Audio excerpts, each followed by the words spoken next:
Okay, everybody. I want to just begin by agreeing who wrote it just a second ago. Helen wrote it, that she said, I don't know how it's July. How is it possibly July? Bring them home. That's sort of the only thing I'm feeling. So I want to start with a recognition that we have been counting. We've been counting the days since October 7th, and of course we feel it to our cores. Today is the 269th day since October 7th. It is unfathomable, it is unacceptable that it has been 269 days. And if we are feeling it, how much more so the families of the hostages are feeling it. And if they are feeling it, which of course they are, how much more so the hostages themselves. And so we're going to learn some Torah. That's what we do. It gives us strength. It brings us together. It has been our core purpose for 4.5 years of these broadcasts. But we dare not think that even our tears, our hot tears, can compare to those we are crying for. And so the work being done by hundreds of thousands of Israelis to bring back our family members, Muslim and Jewish and Christian citizens of many countries, our work to bring them back and to fight to bring them back deserves not just recognition, but renewed support, renewed heart. And so if you have been wavering in your attention, and I find myself sometimes also forgetting that I'm wearing this, well, I remember today. And I ask you to begin remembering again with me. This work is going to be a long-term commitment. It always has been, and for the foreseeable future it will be.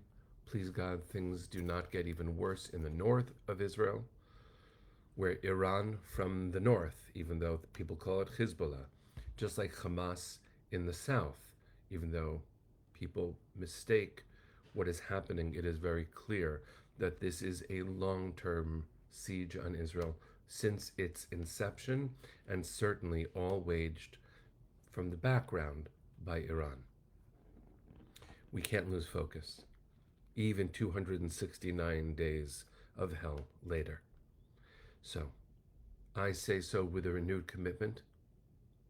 My daughters landed in Israel today. They are, it looks like, going to be joining Barbara's grandson. They are on Ramah seminar.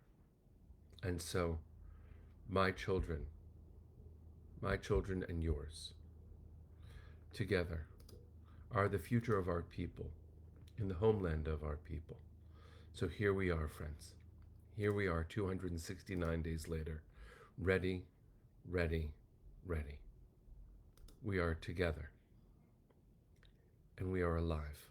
So let's learn some Torah with all of that life force, with a recommitting to our people's heart. Parshat Korach is what we read this week, and I'll have a lot to say about it on Wednesday when a commentary I wrote for the Jewish Theological Seminary is going to be distributed. So I want to hold off from sharing the core of my thoughts on Korach until it's published there. But it's hard not to talk about it because Korach represents something that is frighteningly current in our experience. Korach, for those who don't know, was from the tribe of Levi. He's a cousin of Moses's and Aaron's. And it is amazing. Amazing. Oh, let me dedicate today's learning, Kim, thank you, to Katie's birthday. Happy birthday to your beautiful girl. Korach is Moses and Aaron's cousin. And he is not happy with the power that he has. He wants more for whatever reason. And we'll be talking about that. That's what we'll talk about on Wednesday. But what I want to share is the language he used in his, what we could call, political campaign. There's really no other way around it. Because even though it's not a democracy in ancient Israel, it is God's appointment, there is something to be said for having the support of your people. So it's a political campaign of sorts. And what he really points to is why leaders that are in place are in place. And the way that he goes about making his argument is actually quite compelling. It is always good to have diverse ideas competing in the public for people to adjudicate what they believe. But I want to point out one claim that Korach makes for now, and we'll talk more about it over the week. It's one of the gifts of learning Torah every day. You have the chance to reanalyze different parts of the text and to wonder about it together, finding new things every time. When we sing the bracha, by the way, at the beginning of our learning, hafuch ba v'hafuch ba, turned over and over again, that's Torah revolution, over and over. The gift of finding new meaning in a text that we've already read countless times. And in this argument by Korach, I want you to hear what he says. He says, what makes you so special? That's basically what he says. Why do you place yourselves above the people? And we'll get to that later this week. But what makes you so special? Ki kulanu kadoshim, ki kol ha'am kadosh. He says, we're all holy. We're all holy. What makes you special? And that's, I guess, a fair question. What makes somebody special? Everybody's special. And I remember, I don't know if anyone remembers Mr. Rogers, but that was one of his greatest songs. Everybody's special, everybody's fine. Well, what's powerful about this in context, and you have to know some Torah to hear what he's doing. Similar to when you hear people make claims in public, you have to actually know enough to hear what they're pointing to. When someone calls something a dog whistle to anti-Semites, maybe it's because there's a background to this language. When someone uses the phrase America First, you have to remember that the America First movement was supported by Charles Lindbergh earlier in America's history when FDR was running again. And had America First, the campaign won, America never would have entered World War II. If you want to read a slightly fictionalized version of this, read Roth's The Plot Against America, where a simple shift would have changed everything. And it's true. It's true. You have to know a lot to know what you're hearing. When Korach says, what makes you special? Everybody is holy. He's quoting, but shifting, a text that we know from the last book of the Torah. Korach is in the middle of the book of Bamidbar, the book of Numbers. But one book ago, Leviticus, Vayikra, right in the middle of it, chapter 19, has a phrase that has to do with holiness and the people. It says, Kadoshim to you, ki kadosh ani Adonai Elohechem. Be holy, because I, the Lord God, am holy. Well, when Korach says, what makes you so special? Everybody's holy. He's saying basically that, but he shifted it in one really complicated way. He describes the people as holy. You are holy.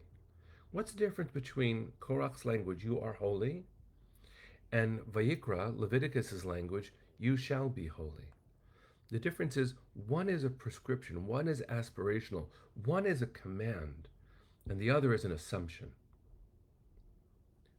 Let's use America for a moment. Exceptional country, city on a hill. Those language choices by previous politicians are so fascinating because in some ways they reference both biblical traditions and the latent desire of any people to be special. But is America special? Or are we called to do things better and for more people based on values than has ever been done in world history? Is America beautiful? From sea to shining sea? Please God, it should be. But our veterans and those who fell in battle did not fall in battle because everything was already established. They fought so that the values that have defined America since its inception, by which I mean evolving values, where we learn how to love each other and treat each other more justly over time, where we remember the principles of inclusion and equality were not fully expressed by the founders, but they pointed a way so that there would be a trajectory, something to aspire to, something to work toward. We are not there yet. And Korach makes the mistake in his day, and some of us make the mistake in ours, to think that we are already there. We are already as holy as we need to be as a Jewish people. No, we're not. No, we're not. And we are already where we need to be and what we need to be as a country. No, we're not. The world is waiting to see great experiments in humanity continue to emerge. We will never be done building a better union. We will never get to the place where holiness is in our pocket, where we should be satisfied with everything we've done, until the great day when everyone has what they need and every weapon is melted down because we have learned how wrong it is to hurt someone else in the name of your truth. Until we get to that place, friends, we cannot claim holiness, but we can remember that that is our vision for the world. And our vision itself requires recalibration over and over, and Korach misses that point. Korach misses that point. We are called over and over by tradition and by history, by our ancestors and by our present, to keep fighting, not because we want to fight, but because the great work of building this world is not done yet. The great work of seeking holiness as a Jewish community is not done yet. And that isn't always about ritual, though we should learn more Torah. We should keep more Shabbos. We should be kinder and eat more mindfully. We should tend to our fragile earth and demand dignity from our neighbors and for them. All of this is based on Jewish tradition. It's also what it means to be a human. And we are not powerless, nor should we be smug. Korach forgets. Korach misleads. Korach uses familiar words in sneaky ways. And he says, what makes you special? Everybody's special. No, the real truth should be how he should have seen himself, and it would have led him to feel more purposeful in the work that he uniquely was called to do. What he should have said is, everyone has the capacity for holiness. What a gift it is that we're all special. You can grow and I can grow and we can all grow. To believe in human capacity, that is universal. We can all be something even better. We can polish the divine image that is inherent in our souls. Holiness is something to build, to cherish, to work toward, to be held accountable by. It's not an assumption of having arrived. Korach forgot that. He made others forget that. We dare not forget that.